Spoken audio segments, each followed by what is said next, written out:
por los elementos, sobre todo por los elementos que se revisarán. Dice, bueno, esta primera cita la retomamos de una autora muy importante para el diseño, de apellido Dondis, y ella dice esto: los fines de la alfabeticidad visual son los mismos que los que motivaron al desarrollo del lenguaje escrito. Construir un sistema básico para el aprendizaje, la identificación, la creación y la comprensión de mensajes visuales que sean manejables para todo el mundo y no solo por los especialmente adiestrados como el diseñador, el artista, el artesano o el esteta. Esto quiere decir que al igual que nosotros tenemos una forma de leer los textos, porque aprendimos a leer, porque distinguimos cuáles son esas letras y porque formamos palabras, así sucede también con los elementos visuales. Los elementos visuales también son signos que nos comunican situaciones, que nos comunican cosas. De ahí que es la importancia de que nosotros como profesores tengamos esa posibilidad de poder traducir y poder hablar a través de signos visuales. Si continuamos, Robert, por favor. Muy bien. El primer aspecto que veremos es la imagen, ¿no? Cómo nosotros guardamos nuestras imágenes para poderlas usar posteriormente en algunos de los soportes que usaremos o donde verteremos nuestra información. En este caso tenemos dos extensiones de archivos. Si se dan cuenta, abajo dice .jpg, que es como el más común para nosotros, que es el que más usamos, y el otro es .png. La gran diferencia entre estos dos archivos es que si observan, el primero, el .jpg, genera un recuadro. Lo podemos observar en esa línea o esa pleca color gris, donde se ve un corte, y no se ve la silueta como sería en el caso de la PNG. Entonces, nosotros por lo regular, cuando descargamos archivos de internet, de imagen, por lo regular los descargamos así. Entonces, eso genera que si nosotros tenemos un fondo, por ejemplo, verde, al pegar esa imagen o al insertar esa imagen se nos genera un recuadro color blanco, y a veces eso no es atractivo visualmente o también confunde un poco al espectador, ¿no? Entonces, estas son las dos formas en las que nosotros descargamos imágenes.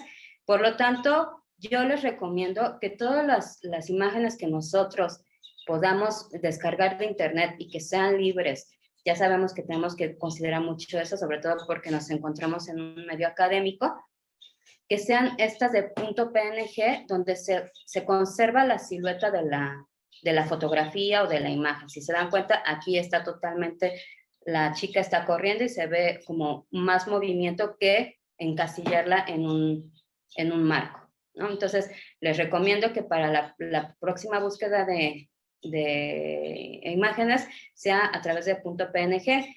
Al terminar la plática les diremos más o menos cómo pueden bajar imágenes de esas por si tienen algunas dudas. Continuamos, Robert, por favor. Ok, ya entramos en otro elemento importante de las infografías, que es la tipografía. Entonces tenemos más, pero vamos a ver nosotros solamente dos familias tipográficas. Las denominadas palo seco o sans serif, y las denominadas romano o con serif o con patines. ¿Qué es un serif y qué son los patines, no?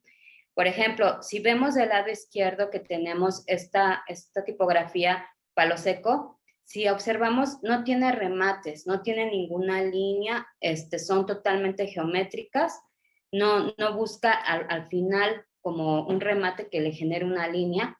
Y esas son las tipografías que nosotros comúnmente usamos, que sería la Arial, la Verdana, la Futura, la Grotesca, incluso la que la SEP nos promueve ahora, que se llama Montserrat, es una tipografía de palo seco. Es decir, que sus vértices son rectos y los trazos por lo regular son uniformes. Entonces, ¿por qué estas diferencias? Porque tenemos estas dos familias. La siguiente es la romana, y si se dan cuenta, ahí sí, al final tenemos un remate, y ese remate visualmente, cuando vemos en conjunto una serie de palabras, nos generan una línea horizontal que nos permite la lectura. Entonces, estas serían las tipografías romanas y las conocemos también porque ¿quién no ha visto la Times Roman? Tal vez la Baskerville es un poco más difícil, la Book Antigua, la Caslon o la Garamond, que son como tipografías más clásicas, ¿no? Pero aquí hay una cosa que también les quiero recomendar.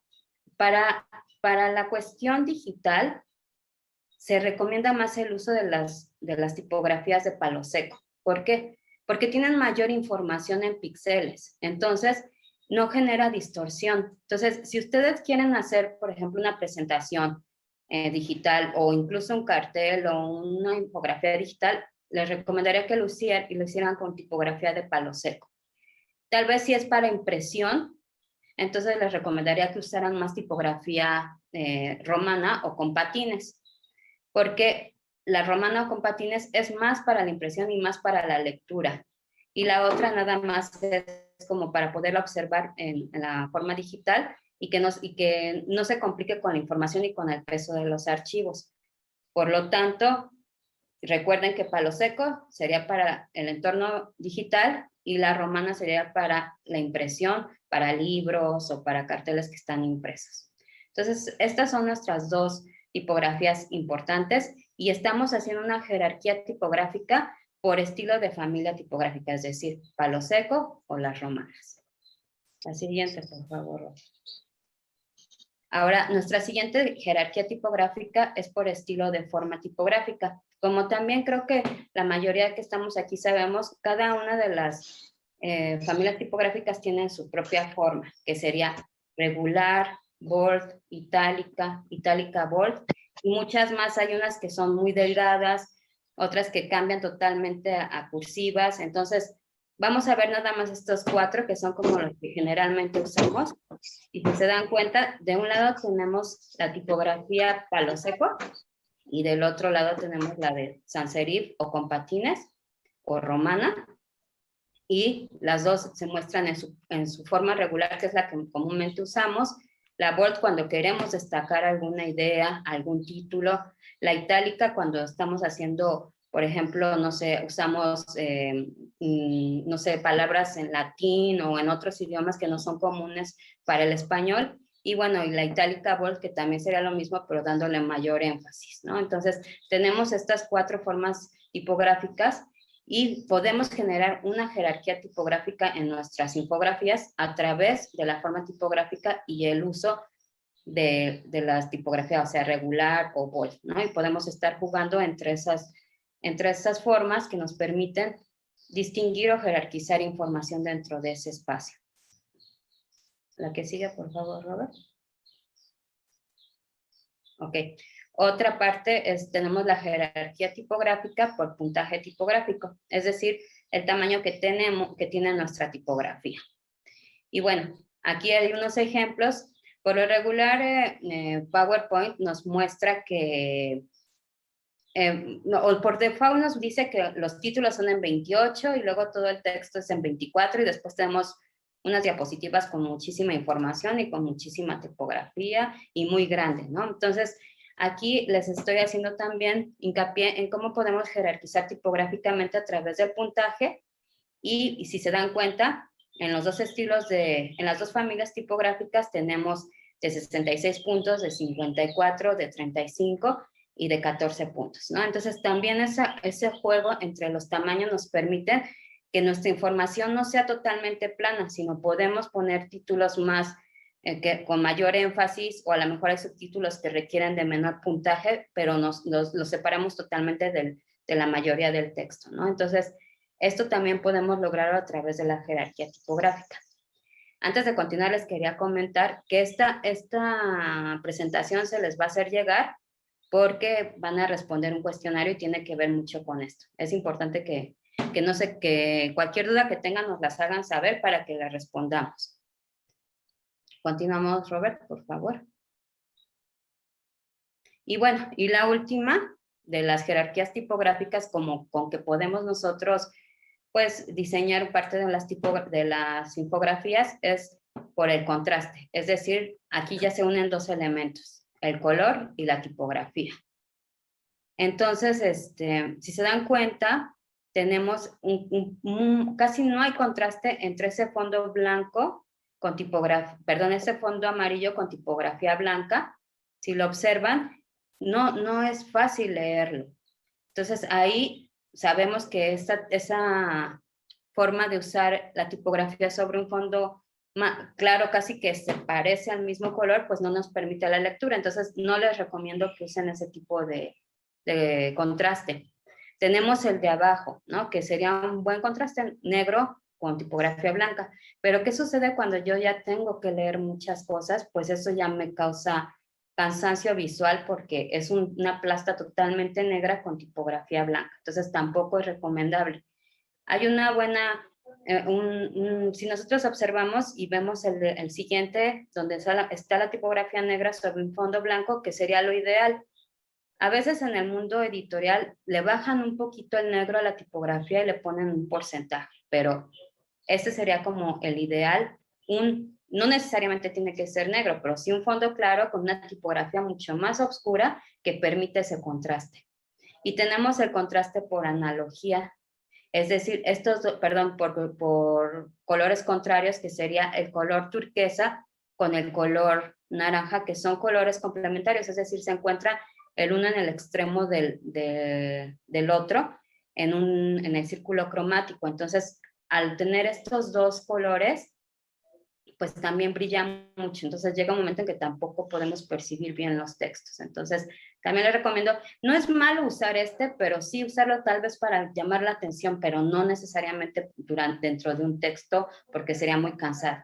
Y bueno, tenemos también el contraste por analogía, que también no resulta tan bueno porque son dos tonalidades similares y también no permite tanta la lectura. Entonces, les recomiendo que cuando usen, por lo regular usen un fondo claro con tipografía oscura que permita la lectura. Y esas serían las 4 formas de jerarquizar la tipografía. Entonces, vimos primero lo de la imagen, cómo están guardados como JPG, PNG, y la forma de jerarquizar la tipografía. Ya tenemos ahí 2 elementos de la infografía. Continuamos, Robert, por favor. Ok. Y aquí entramos a un aspecto importante que es de la teoría del color. No vamos a adentrarnos mucho, pero sí vamos a tratar de conocerlo lo más que se puede. Tenemos dentro del círculo cromático los colores primarios, los secundarios y colores análogos. Los colores primarios siempre van a ser el amarillo, el rojo y el azul, ¿no? Y todos esos nos van a construir a los colores secundarios. Y de ahí, bueno, toda su gama análoga es todo ese recorrido que haría el amarillo para llegar al siguiente primario, que sería el rojo. Entonces, pero lo importante de esto no es tanto las 3 formas que tenemos de los colores, sino reconocer que hay colores cálidos y colores fríos. ¿Y por qué queremos reconocer eso? Porque necesitamos que cuando nosotros enviemos un mensaje, tiene que estar de acuerdo a lo que el uso del color a lo que nosotros queremos comunicar. Por ejemplo, si queremos hablar acerca de la primavera, pues difícilmente utilizaremos o un color violeta, o un color o un color negro, o colores así muy, muy fuertes, porque la primavera tal vez nos está remitiendo más hacia los amarillos, hacia los verdes, hacia las flores. Entonces, todo eso nosotros lo tenemos que ver a la hora de elegir un color para el mensaje que nosotros tenemos que enviar, pero sobre todo, tener bien delimitado quién es el usuario, para quién va dirigido, porque no es lo mismo para niños de preescolar que para para muchachitos de secundaria, ¿no? Entonces, en nuestro caso es un poco más fácil porque va dirigido también hacia maestros, ¿no? Hacia la comunidad escolar, hacia padres de familia.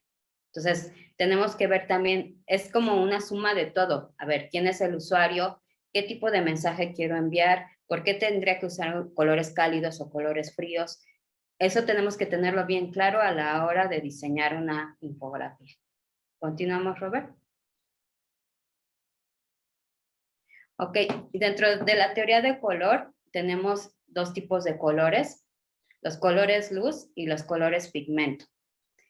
Los colores luz son todos aquellos que vamos a encontrar en los dispositivos digitales, por ejemplo, en televisiones, computadoras, tablets, teléfonos, y son los que se generan a través de los colores rojo, verde y azul y su conjunción. Es decir, hay un proceso físico de luz que permite que estos colores al mezclarse se generen todos los colores que nosotros podemos observar en las computadoras. Pero esos colores no son los mismos que nosotros vamos a ver con los colores pigmento. Si se dan cuenta también cuando abrimos algún archivo, a veces nos pide la gama cromática o el código de color. Y tenemos también el CMYK, que sería el cian, el magenta, el amarillo y a veces el negro, ¿no? Y que esto genera los colores pigmento, que son los que se van a utilizar para impresión, ¿no? Entonces, todo lo que ustedes vean impreso es porque está hecho a través de colores CMYK, y todo lo que vean en las computadoras son porque son colores RGB. De ahí que cuando nosotros no usamos bien este código y nosotros queremos imprimirlo, nosotros decimos, pero yo en la pantalla lo veía de un color y cuando me salió de otro color, porque no hemos elegido bien si lo queríamos para imprimir o si lo queríamos para visualizar solamente en un dispositivo digital. Posteriormente tenemos el color Pantone, que es un código de color universal, que si yo voy a China, entonces yo puedo elegir un número y me van a dar el mismo color que me darían en México, en Argentina, en cualquier lado. Y esos son los colores Pantone, que también tienen su forma digital y su forma para impresión. Esos serían las tres códigos que podemos nosotros representar el color, aunque hay más, ¿no? Pero para nosotros creo que estos son suficientes para reconocerlos, y vamos a estar transitando en los RGB y los CMYK siempre que nosotros decidamos si va a ser para impresión o para visualizarlo solamente digital. La que sigue, por favor. Ok. Aquí tenemos también una cosa muy importante, porque tiene que ver con lo que los colores nos dicen, ¿no? El lenguaje del color, y por lo regular es un lenguaje, pues, psicológico. Entonces, aquí Ortiz nos dice que la pregunta es, ¿los colores en realidad significan algo?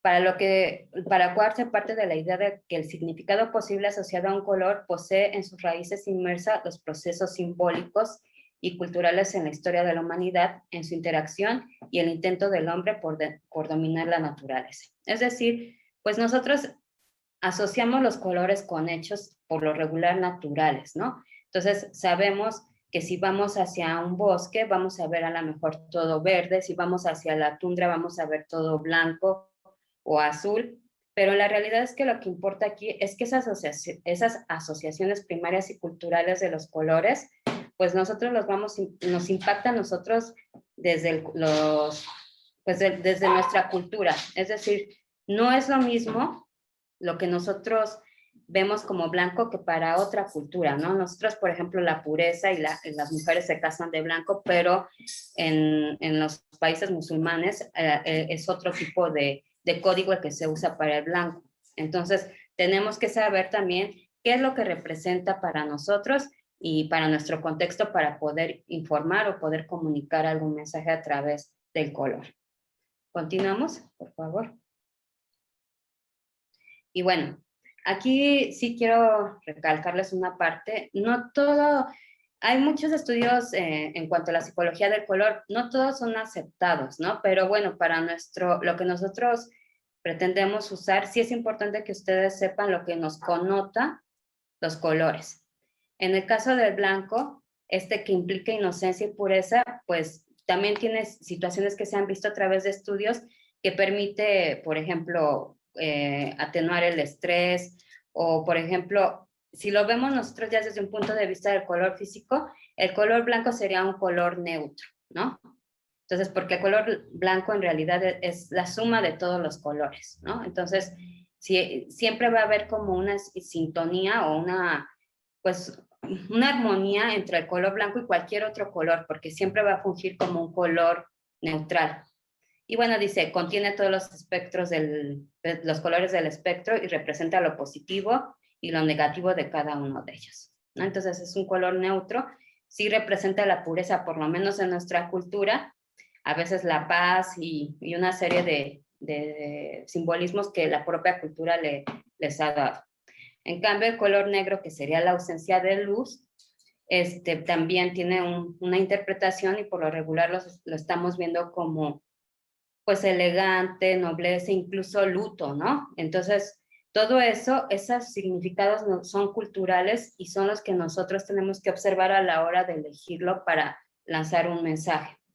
Dice aquí que es autoritario y puede evocar emociones fuertes, es verdad. También el color negro es un color neutro, pero usarlo en exceso es pesado también para la vista. Sin embargo, si la temática de mi infografía fuera, no sé, de algo de luto, pues sería bueno usar un color totalmente negro. Si fuera incluso vean el contraste, incluso una fiesta en una discoteca también usaríamos color negro, ¿no? Entonces es estar trasladando o transitando entre estos significados que te da el color culturalmente. Tenemos el otro color neutro, que sería el gris, y que está entre estos dos colores.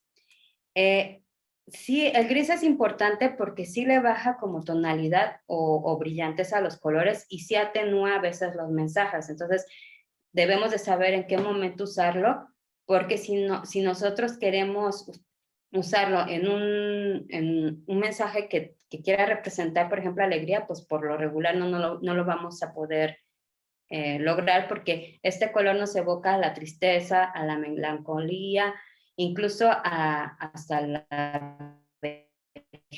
O sea, como algo gris. Decimos, este día está muy triste y es porque está nublado.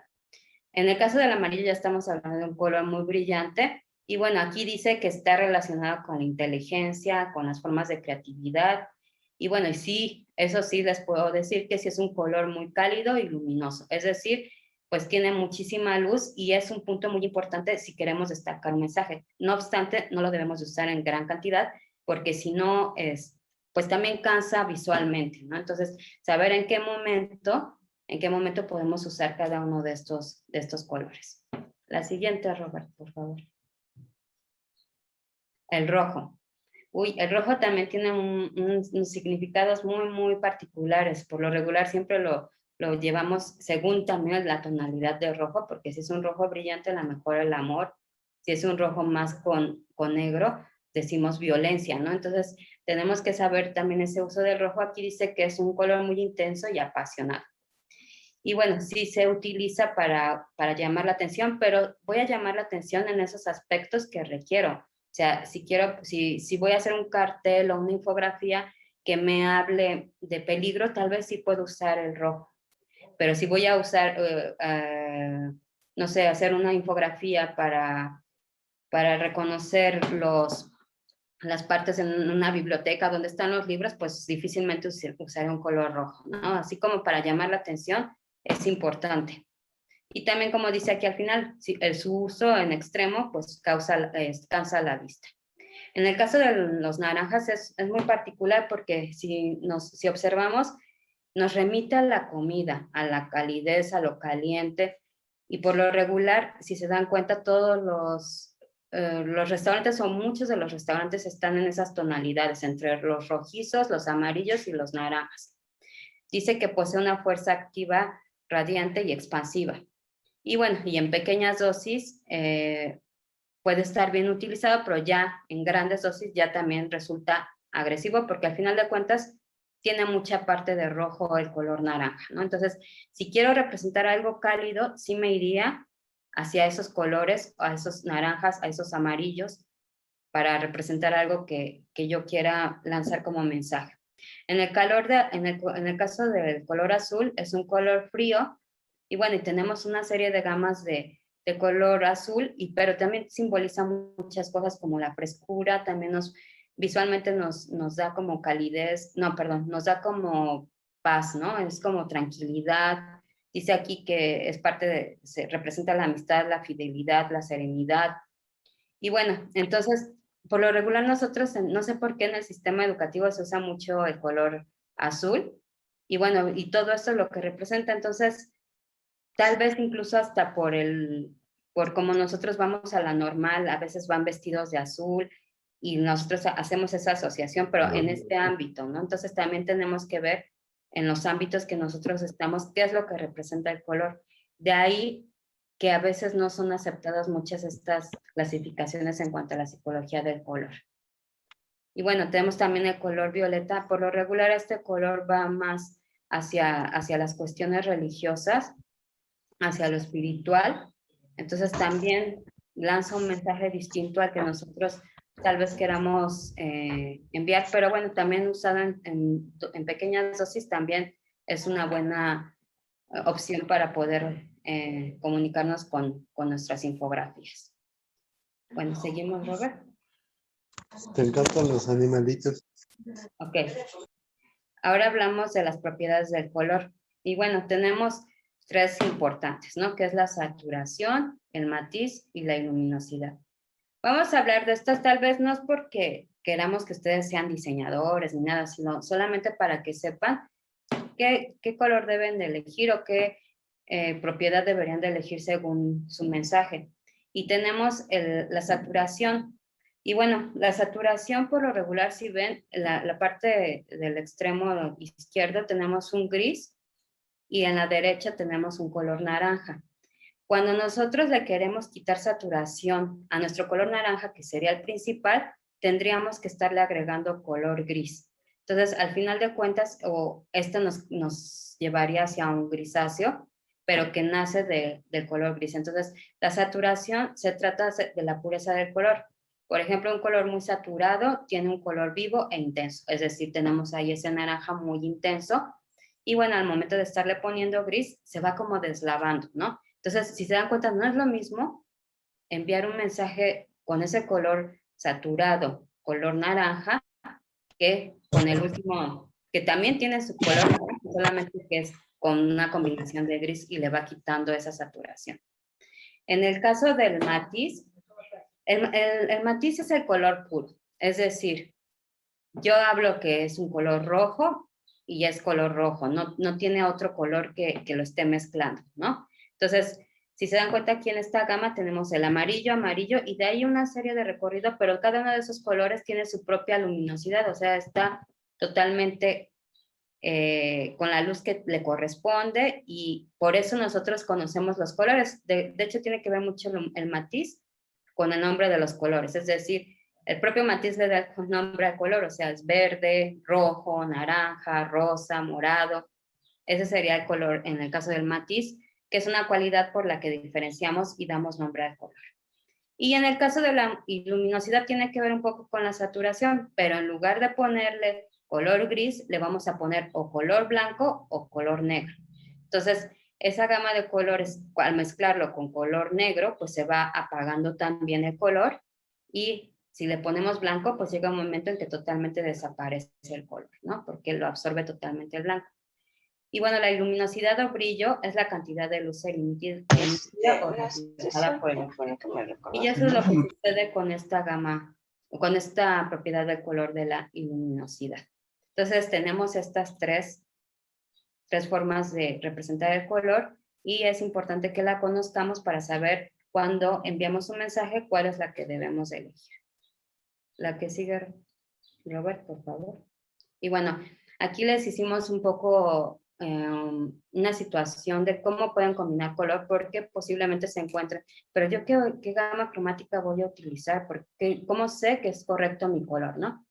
Cuando nosotros ya elegimos por qué nuestro mensaje debe ir en tonalidades verdes o moradas o azules, pues nosotros debemos ya de elegir la gama cromática. Y tenemos estas tres formas de elección. Por analogía, serían las de arriba, que es la de amarillo y las color moradas. Y bueno, esa es como la más, para mí es como la más armónica, ¿no? Porque con un solo color saco todo mi mensaje. No necesito hacer un catálogo de colores para decir que el mensaje que estoy enviando es adecuado, ¿no? Y si se dan cuenta, eso lo podemos observar en el logotipo del Vancomer. tenemos ahí una gama cromática por analogía, es decir, todo está hacia los azules. Y se ve bien, se ve armónico, no se ve pesado, no se ve como diferentes colores que me cambian totalmente la estructura, ¿no?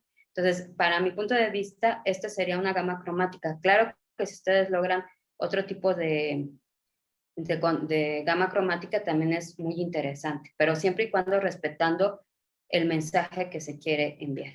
En la siguiente tenemos por contraste, es decir, los colores que nos quedan totalmente contrarios a la gama, al círculo cromático. Y como ejemplo tenemos las librerías Gandhi, que tenemos en el círculo cromático el amarillo y el que le queda totalmente del lado contrario es el color morado. Entonces, esa gama cromática es muy importante, pero por ejemplo para elementos aislados como un logotipo, ¿no? Pero si nosotros lo queremos usar en una infografía donde lleva mucha información, donde además lleva imágenes y lleva otros elementos, pues tal vez es demasiado pesado. Sin embargo, lo pueden usar también para jerarquizar información o para destacar algunas cuestiones importantes de los mensajes dentro de las infografías. Esa sería una gama cromática por contraste, que también pueden usar una combinación de color. Y bueno, tenemos los colores neutros de los que ya habíamos hablado, que son los grises, los negros, incluso el blanco, solo que aquí, pues obviamente lo dejé ahí en blanquito. Y bueno, y también se puede usar color crema y demás. Y por eso se eligió este de Sanborns, porque si se dan cuenta, casi la mayoría de los logotipos siempre van a estar con un fondo blanco para que no genere tanto conflicto en su producción. Entonces, este es un color normal con matiz rojo y tenemos un fondo blanco que lo soporte. Entonces, por lo regular, es la forma más sencilla de lanzar una imagen, un mensaje es a través de un contraste donde se esté utilizando un color neutro. Y bueno, esos serían los ejemplos en el caso de las gamas cromáticas y una forma de elegir los colores, siempre y cuando, les repito, sepamos a quién va dirigido nuestro mensaje y cuál es el mensaje que queremos enviar. El siguiente, Robert, por favor. Y bueno, y otro elemento importante es la textura. En el caso de nosotros vamos a usar nada más, o vamos a hablar acerca de la textura visual. Por lo regular, esta textura solamente es bidimensional, es decir, no vamos a tocarla y vamos a sentir porque nada más la estamos observando. He visto muchos recursos o muchas infografías donde algunos les ponen como texturas. Entonces, sí es bueno, pero la debemos de saber elegir. No la textura también nos representa mensajes. Si usamos una textura que esté muy angulosa, estamos lanzando un mensaje como muy violento. Si la usamos como más orgánica, pues es más tranquilo ese mensaje. Entonces tenemos que saber de qué es lo que queremos hablar. Y por lo regular, este tipo de textura nos la va a dar ese juego de la luz. No es táctil, totalmente va a ser visual y debemos de saber usarla. Y esta tipo de texturas, por lo regular, la vamos a encontrar en las hojas, en las frutas, las naturales, ¿no? Estas orgánicas. Entonces, debemos de saber cuándo debemos usar una textura, porque si no, entonces saturamos también el mensaje y total que se pierden todos los elementos dentro de una textura. Es importante saber que la textura solamente es un soporte, no es lo fundamental del mensaje. Y bueno, y finalmente tenemos la textura que también tiene que ver con una cuestión artificial. Es la siguiente, Robert, por favor. Y bueno, que nace porque el hombre la genera, ¿no? En este caso son unos ladrillos que ahí tenemos una textura visual, pero pues también sabemos que la podemos ver en la calle, ¿no? Pero aquí también reconocer que es más geométrica que la orgánica, porque la orgánica es un accidente de la naturaleza, mientras esto es algo que el hombre está pensando, ¿no? Y entonces, a grandes rasgos, pues estos serían los elementos fundamentales del lenguaje para poder construir infografías. Sabemos que hay una serie de elementos que sí son nuevos para ustedes, otros que los están recordando y otros que dicen, ya me acordé porque en la computadora decía ese tipo de información como el CMYK. Entonces, es importante que ustedes cada vez que usen alguna información o algún mensaje, siempre sepan por qué voy a usar ese color, por qué voy a usar esa tipografía, por qué esa textura y por qué voy a jerarquizar de esa forma mi texto. Y bueno, estos serían grandes rasgos los elementos básicos de la infografía. Hay más que vamos a ir viendo adelante, pero estos serían los que con los que se van a enfrentar en la próxima sesión o la próxima actividad, donde tendrán que reflexionar y tendrán que realizar un cuestionario, por lo cual les dije que esta información se les hará llegar en tiempo. Entonces, no sé si ya hay algunas preguntas. Robert. Bien, muchas gracias, Eli. Pues por el momento no tenemos ninguna pregunta. Esperamos sus preguntas por medio del chat, por favor, por si tienen alguna duda en cuanto al contenido de esta conferencia. Antes que nada, les recordamos que los videos de las sesiones sincrónicas se encuentran en el canal de YouTube del Sistema Permanente de Actualización y Formación Continua para Docentes y Directivos de Educación Básica y Normal en la Ciudad de México, y esta será distribuida a través de sus tutores, lo mismo que la presentación. Nos piden por ahí algunas referencias bibliográficas para conocer más, Eli. Sí, no sé si podamos enviarles como una serie de bibliografía, porque, por ejemplo, muchas de esta información tiene que ver con lecturas de diseño, de autores de diseño. Por ejemplo, está Abraham Morse, está Joan Costa. Entonces, pues les mandamos a través de sus tutores esa información, ¿no? O la voy escribiendo, como me digan. Claro que sí, pues les mandaremos un documento con algunas de las recomendaciones. De hecho, hay algunos que pueden descargar de internet, no todos, pero hay algunos. Y bueno, y si tienen alguna cosa muy puntual, podríamos escaneárselos y a lo mejor enviarles, ¿no? Poquita, o sea, alguna información que venga de esos libros. Por otro lado, también, sí es verdad, Robert, si les vamos a enseñar cómo bajar las imágenes en PNG. Claro que sí, lo dejamos ahorita en un momento. Antes respondemos algunas preguntas del contenido de la conferencia. Y el paso para buscar las imágenes, ya sea PNG o JPG, en un momento lo hacemos. Nos pregunta la maestra Blanca Angélica, respecto a la fuente, ¿qué hay del uso de mayúsculas y minúsculas? ¿Existen normas de la RAE? Sí.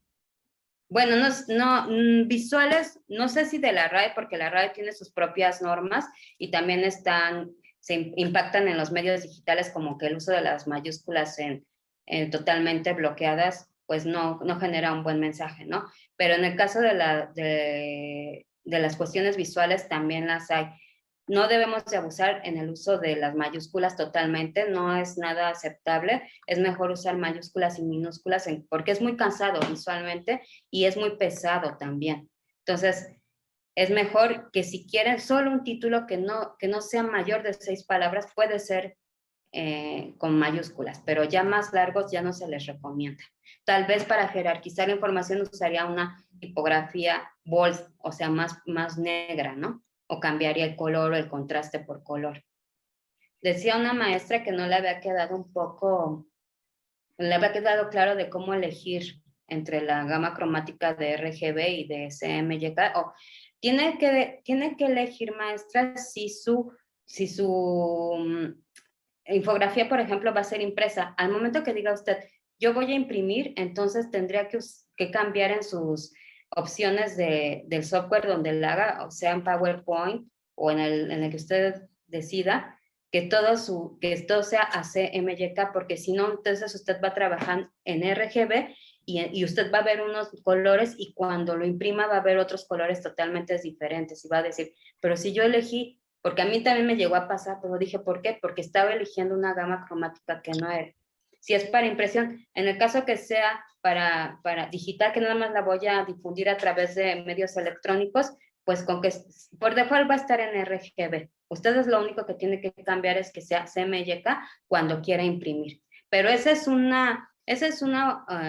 consejo que les doy, pero si ustedes no tienen conflicto, porque a lo mejor no, eso ya es muy específico para los medios de diseño, que sí tiene que ser el color como tiene que ser. A lo mejor ustedes nada más es para que sepan por qué les sucede ese tipo de situaciones, ¿no? ¿Qué Muy más? bien. Tenemos aquí otra pregunta que dice, en el caso de mensajes dirigidos a docentes para el trabajo de los CTE, ¿qué colores recomendarías para una infografía? Pues yo siempre creo que ese tipo de información debe ser un poco más formal, no necesariamente como muy, pues como colores brillantes, no. Yo usaría como colores, una gama cromática análoga, o sea, no voy a estar jugando con tanto color, ¿no? Sí, no se van a decir, pues es que yo me iría siempre hacia los azules, ¿no? Porque para mí y para también algunos representa, la educación representa hacia lo azul, ¿no? Hacia esa gama cromática, pero siempre con un fondo muy claro, a lo mejor tipografía azul oscura y buscar que todos los elementos sean con esa tonalidad o buscar una imagen, pero que se genere esa armonía entre el uso de pocos colores, no llenar de colores nuestra infografía. Yo haría eso, ¿no? Pero usaría una gama cromática análoga.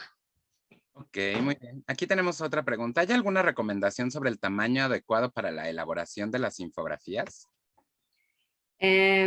Pues por lo regular las infografías casi están hechas en doble carta. Pero también las hemos visto más chiquitas o más grandes, ¿no? Pero por lo regular es en doble carta y cabe perfectamente la información. Entonces, y también como si fuera digital, pues pesa menos, ¿no? Que si lo hiciéramos muy grande. Yo les recomendaría que fuera doble carta, máximo 4 cartas, pero si cabe nuestra información en 2 cartas, estaría bien. En tamaño tabloide, también se le conoce en el software. Muy bien. Aquí hay una pregunta que creo que va más con una cuestión teórica. Pregunta, ¿quién o cómo califican las infografías? O mejor dicho, ¿quién califica la calidad de las infografías? O sea, ¿en qué documentos se pueden basar ellos para poder obtener esta información? Es que no hay un documento que me diga, esta es mi infografía, está bien porque tiene esto. No, más bien es la suma del conocimiento de todos los elementos de la infografía, del color, de tipografía, incluso hasta cuestiones de lingüística, ¿no? De lo que estoy lanzando. No es como, esto está bien, simplemente es reconocer nuestro usuario y reconocer el mensaje que queremos enviar. O sea, no hay una fuente que diga, si tienes esto está bien, ¿no? Pero sí hay mucha teoría del por qué usar ciertos colores, del por qué usar cierta tipografía. Ok, No sé si eso responde. muy bien, esperemos que sí. Por ahí tenemos una maestra que tiene alzada la mano. Creo que quiere hacernos la pregunta de viva voz, la maestra Georgina. ¿Nos escucha, maestra? ¿O fue un error?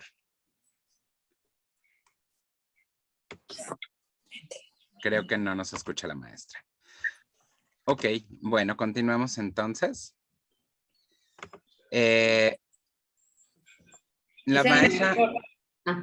Dice el maestro Ramón Gustavo, Ajá. que el doble carta la hace pesada por las imágenes. Mire, maestro, el doble carta no es que haga pesado el archivo, lo que hace pesado son la elección de las imágenes, porque si son imágenes muy pesadas, yo la puedo meter en un tamaño carta y se hace muy pesada. Entonces, más bien debemos de buscar imágenes que tengan buena calidad, buena resolución, pero que no sean tan pesadas.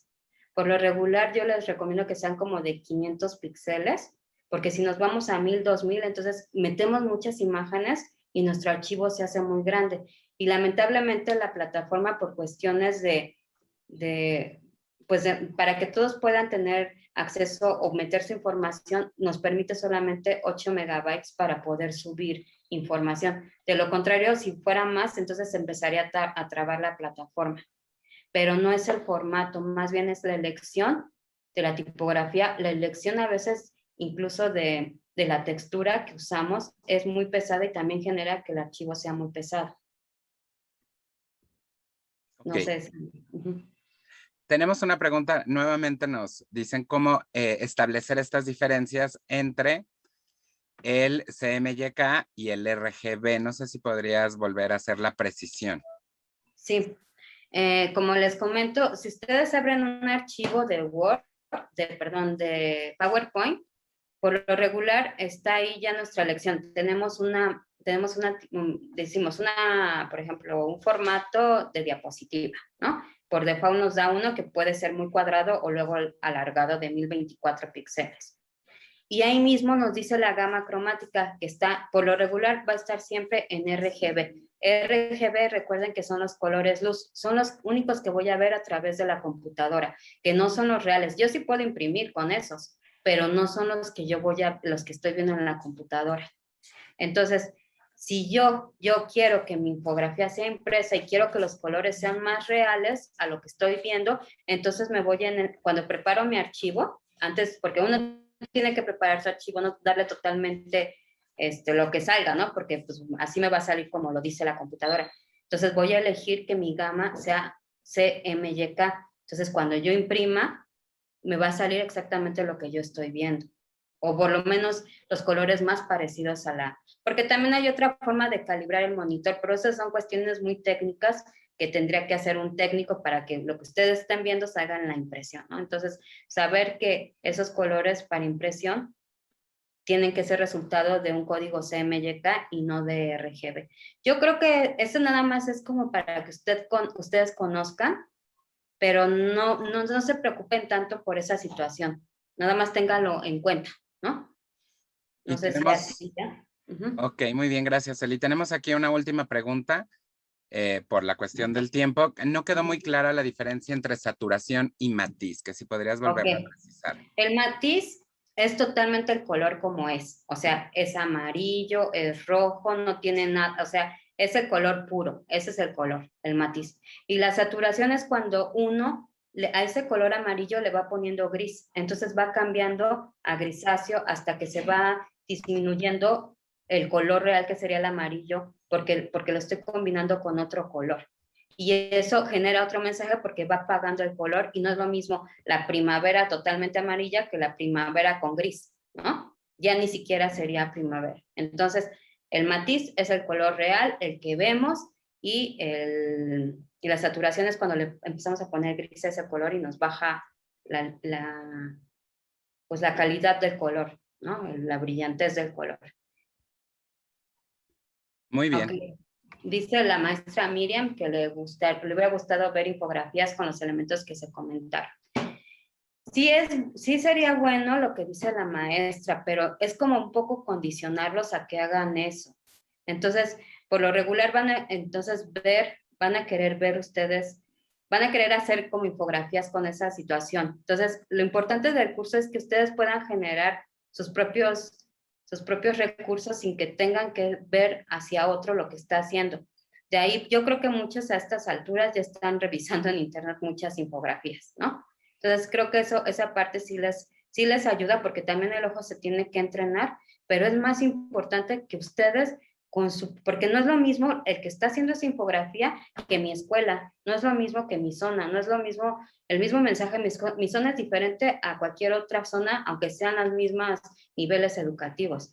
Entonces, yo creo que en este momento no es bueno. Sí, después cuando ya sepan, yo voy a hacer esto porque conozco estos elementos y posteriormente voy a ver lo que hizo otro, pero porque yo ya resolví con mi comunidad, con las características de mi comunidad, lo que quiero informar. Muy bien, muchas gracias, Eli. Aquí tenemos una última pregunta que dice, ¿cuál plataforma es mejor, Canva o PowerPoint? Maestra, ahí lo que les quería decir es que no importa la plataforma, lo que importa es el mensaje. Si yo sé resolver un mensaje correctamente con sus elementos, cualquier plataforma es buena, cualquiera. Nosotros estamos usando PowerPoint porque sabemos que todos lo tienen y no muchos conocen el Canva. Aquellos que conozcan Canva, qué bueno, lo pueden usar, pero recuerden que lo que se evalúa en realidad no es el uso del software, sino la solución que le dan a la información y al mensaje. Entonces, cualquiera de los dos está bien, pero lo importante es el mensaje y el uso de los elementos que acabamos de ver.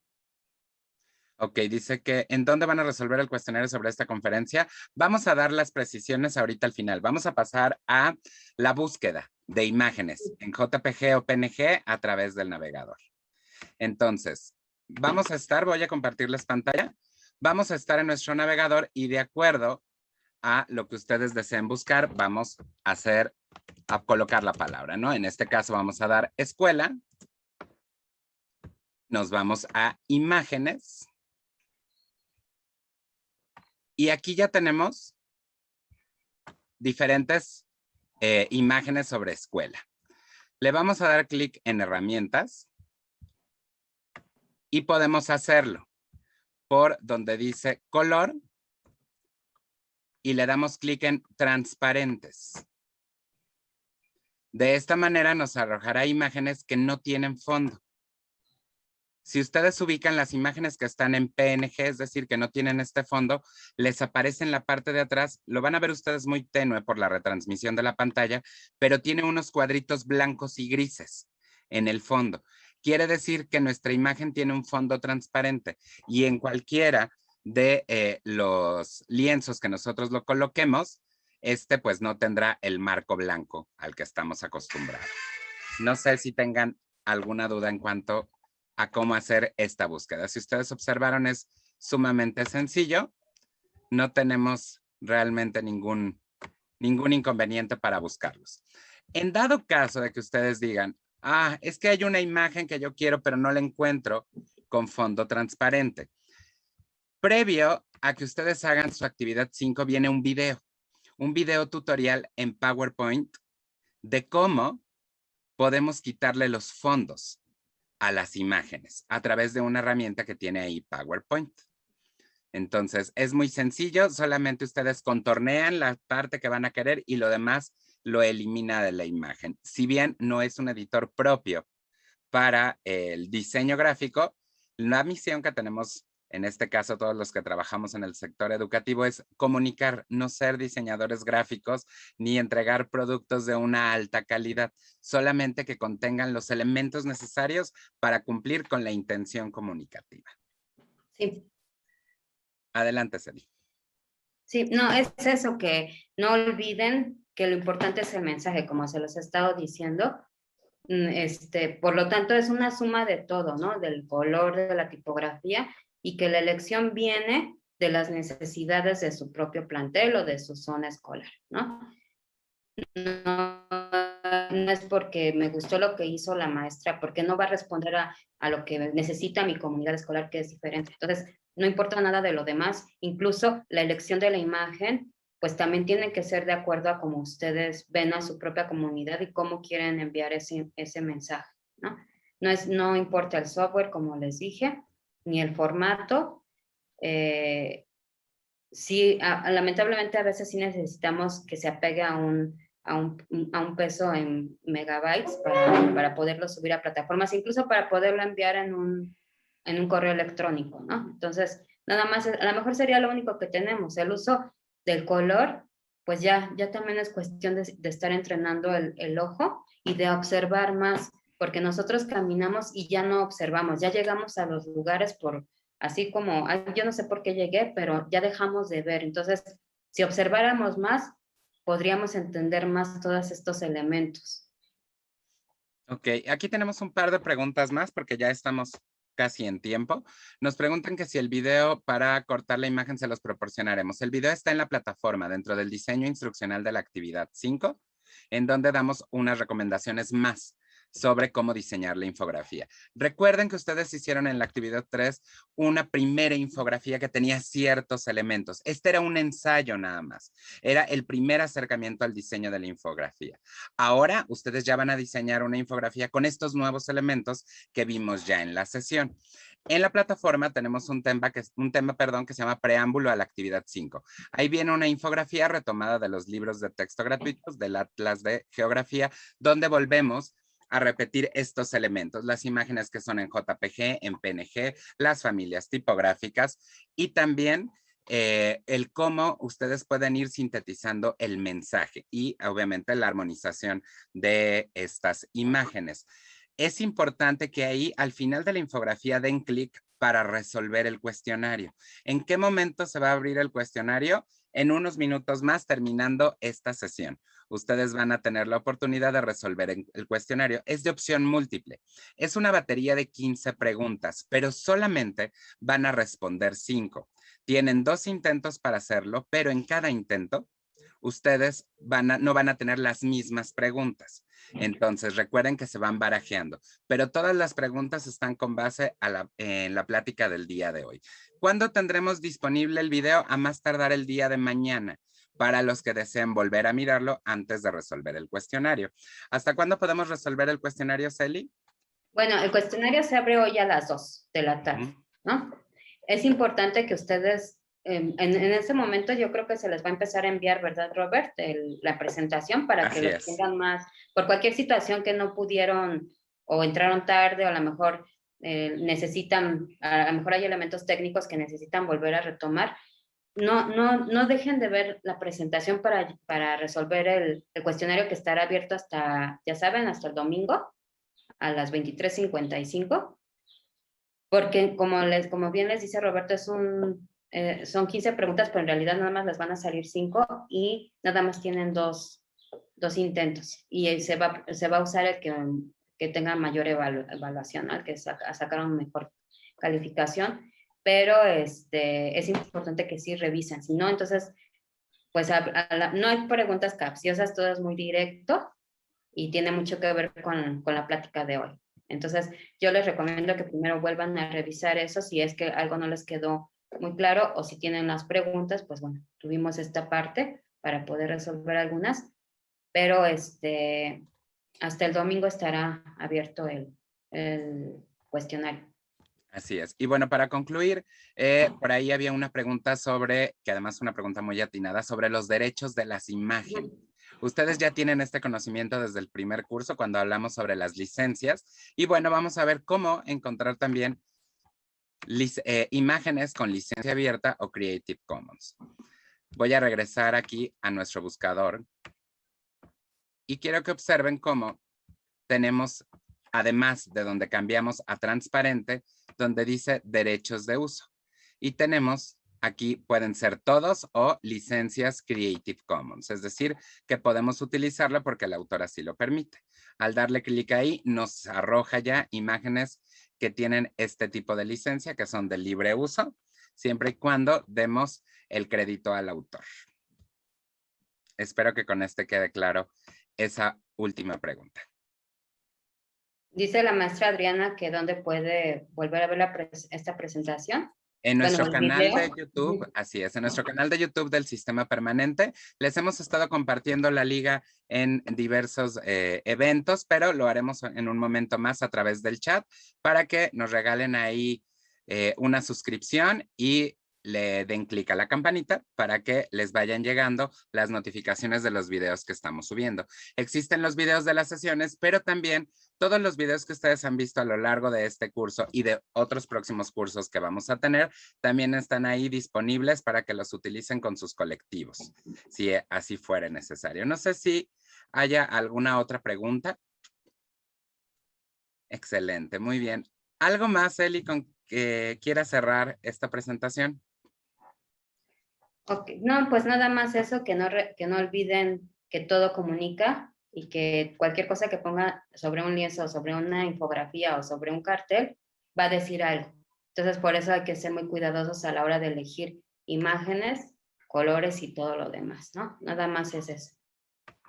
Muy bien. Muchísimas gracias y perdón por darles estos temática que luego es más complicada para ustedes, pero de verdad cuando lo sepan van a entender muchísimas cuestiones visuales, ¿no? Y de comunicación que debemos como profesores tener claras. Muy bien, muchísimas gracias, Eli. Le cedo la palabra en este momento a la maestra Janine Romero Ávila para que nos dirija unas palabras de despedida. Pues gracias, Roberto. O sea, creo que pues el redescubrir o poner mucho más énfasis en situaciones que a lo mejor no las veíamos, les va a dar como mucho más elementos, ¿no? En cómo, en lo que dice Celi, ¿no? Cómo comunicar de una mejor manera, que es el fin de lo que estamos realmente generando con este curso, ¿no? Hacerlo siempre como de la mejor manera y explotar en todo momento la posibilidad de poder llegar a los chiquitos, ¿no? Que eso es lo que nos interesa en todo esto. Sí está denso, sí está, además es como muy interesante y bueno, y con la pasión que lo que lo comunica a Celide porque, bueno, se le nota, ¿no? Y ustedes lo pueden ver en todo lo que es el diseño en la plataforma de lo del sistema, que todo es creación justamente pues de ella, ¿no? Entonces, comunica todo y siempre tiene esa posibilidad, ¿no? O sea, se conjugan muchas cosas en Celide, porque además también está muy interesada en cómo llegar a que los contenidos sean mucho más apreciados y pueden tener esa comunicación directa, ¿no? Con lo que se presenta. Entonces, pues una muestra es justamente todo lo que ven en el sistema, que habla de una gran congruencia, ¿no? Entonces, sin que esperemos a que sea una situación así, pero lo importante es que ustedes vayan teniendo todos estos elementos, ¿no? Y ya quien quiera profundizar, pues lo hará. De ahí que veo el interés en solicitar las ligas para poder profundizar en algunos temas. Y bueno, pues eso es la verdad muy bueno. Y bueno, pues seguir construyendo en esta parte. Ya veremos el final del curso, lo que van a presentar, que ustedes mismos se van a sorprender de lo que pueden hacer. Y no necesariamente con la tecnología, sino con lo que han aprendido en el curso. Pues muchas gracias. Muchas Muchísimas gracias. Tenemos por ahí una pregunta sobre la fecha de la última reunión sincrónica. La programación original es para el 7 de junio, pero sabemos que ahorita pues está la situación del regreso a las aulas. Por lo tanto, lo platicaremos directamente con nuestra jefa, con la directora de Desarrollo Profesional, la maestra Janine, y dependiendo de las noticias que tengamos, nosotros en los próximos días les haremos saber cuál sería la fecha más adecuada para no interrumpir con las actividades y sobre todo este posible regreso a las aulas que ya se acerca. Pues muchísimas gracias a todos, esperando que todos se encuentren bien de salud.